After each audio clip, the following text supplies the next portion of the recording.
కానీ ఉన్న పరిస్థితులలో ఆపోజిషన్ మీరు మేనిఫెస్టోలో పెట్టించిన సమస్యలు ఏంటి అంటే నేను కూడా మీరు వస్తున్నారు కాబట్టి నేను విద్యార్థుల పరంగా ఉద్యోగుల పరంగా మాట్లాడదామని ఫిక్స్ అయిపోయాను. ఇక మిగతా రాజకీయాలు కేటీఆర్ అరెస్ట్ అవుతారా, కేసీఆర్ అరెస్ట్ అవుతారా, ఆ జోలికి నేను వెళ్ళదలుచుకోలేదు.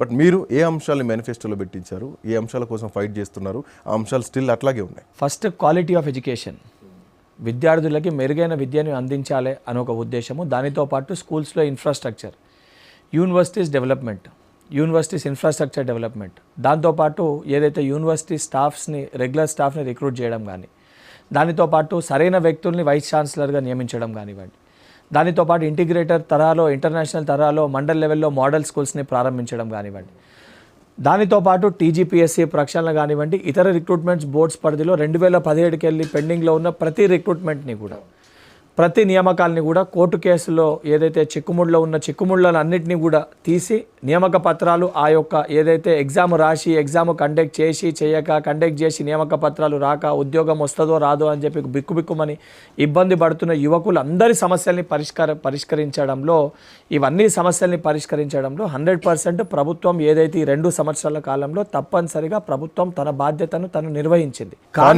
కానీ మీరన్న కానీ దగ్గరే జాబ్ క్యాలెండర్ ఇస్తా అని చెప్పారు. ఇంతవరకు జాబ్ క్యాలెండర్ కనీసం ఊసు కూడా లేదు. విద్యార్థులంతా అదే యూనివర్సిటీల్లో కుర్చీలకు తాళాలు వేసుకొని ఇంకా అదే చదువుకుంటారు. ఆన్ గోయింగ్ రిక్రూట్మెంట్ అనేది కంప్లీట్ చేసి ఆన్ గోయింగ్ రిక్రూట్మెంట్ అయిపోయింది అన్నప్పుడే దాంట్లో కొత్త నోటిఫికేషన్లు, కొత్త ఉద్యోగాలు ఎన్ని అయినాయి, ఎన్ని ఖాళీలు ఉన్నాయి అనేది సంబంధించి ప్రొసీజర్ ప్రకారము ఫైనాన్స్ క్లియరెన్స్ కానీ అవన్నీ డీనోటిఫై అయ్యి కొత్త నోటిఫికేషన్ వస్తుంది. ఈరోజు చాలా మంది ఏం మాట్లాడతారు, 2017లో నోటిఫికేషన్, మీరు సమయం సరిపోవట్లేదా నోటిఫికేషన్ చేయడానికి? ఇప్పుడు గ్రూప్ 3 రిజల్ట్ నిన్న వచ్చింది. ఇప్పుడు దాదాపు 2017లో ఇవ్వాల్సిన నియామక పత్రాలని మొన్న ప్రభుత్వం వచ్చినాక ఇచ్చే పరిస్థితి ఉండే. 2017, 18, 19, 20, 21, 22 5 సంవత్సరాలు గత ప్రభుత్వం అవన్నిటినీ కూడా అంటే ఒక కాంప్లికేట్ చేసి పెట్టింది. ప్రతి ఇష్యూని కూడా చాలా ఇబ్బందికరంగా సృష్టించి పెట్టింది. అవన్నిటినీ కూడా కోర్టు కేసులలో ఒక విషయం వెళ్ళినప్పుడు ఆ విషయాన్ని పరిష్కరించడానికి ఎంత కష్టంగా ఉంటుందో మీకు కూడా చాలా స్పష్టంగా తెలుసు. ఎందుకంటే ప్రతి సమస్య పైన మీరు కూడా దీనికంటే ముందు అన్ని ఇష్యూస్ పైన మీకు కూడా అవగాహన ఉంది.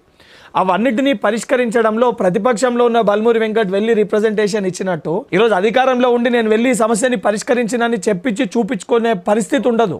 ఎందుకంటే as a public representative, as a శాసన మండలి సభ్యునిగా, ప్రభుత్వంలో ఉన్న ఒక బాధ్యత గల పదవిలో ఉన్న వ్యక్తిగా ఆ సమస్యలన్నింటినీ కూడా సంబంధించిన అధికారులతో వివరించి ఏదైతే ప్రభుత్వ వ్యవస్థలో ఉన్న న్యాయ నిపుణులతోటి కూడా చర్చించి ఆ సమస్యల్ని పరిష్కరించి ప్రభుత్వానికి పేరు వచ్చిందంటే బల్మూరి వెంకట్కి పేరు వచ్చినట్టే. 100% దానితో పాటు నేనేమంటున్నా